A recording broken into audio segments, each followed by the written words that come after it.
kati ozuuku kaddi n'ogamba kino nino kivaamu ekyokukola 8 oba 12 hours oba 8 hours kisinza shift zawali okola. Yes.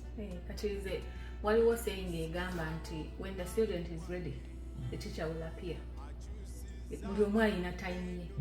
Omwami oli ayogedde ekigambo nti nze ndi wa mukisa n'akajja nenfuna access to this information. That's exactly what I feel. Okuba wa mukisa ebbanga liwaaka malonzi bibyakanu ebbanga libaakamuŋŋambira. Kati ate agenda kuyigiriza mu keizi ayigirize mwami Kasule.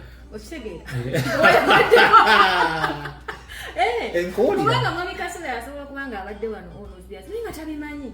Ate ekyo ekintu kitukumira mu busibe. Ndeeza abadde wano 10 years ongamba ki n'obeera mu busibe omwana azze wamya n'akuyitako tosobola namusanga.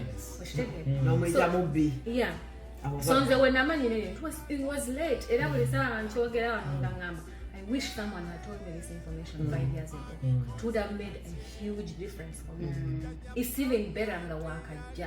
Uchali fresh, obongo bote bunabeera corrupted by the shifts, by the bills, by the unga already oyingi the cycle ya paycheck to paycheck. Wewe utwatu wakaja. Tetujibamu.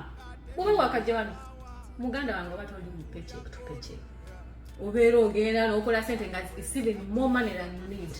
But slowly by slowly ojaye emotoka ey'ebbeeyi n'ogenda mu apartment ey'akabi n'ogenda katinze nagira wana amanya gange gali tegateredde naye nenkola kumazi okitegeera before you know it now you have so many bills that you have to pay. Now you're caught up, now you're under a danger etandise okusinkinga naye ona akyafloatinga era asobola okukubuulira waddemba okubitwala oba tolitutte naye nga kyakubuulira mazima. Ate ne bw'aba nga bitudde kwegamba aba amanyi engeri kijjo kubihandolingamu kubanga aba asomeseddwa nti bw'oba tolina ssente bwe ziti tosaanye kujjayo ekintu kyotukola ki kyotusobola.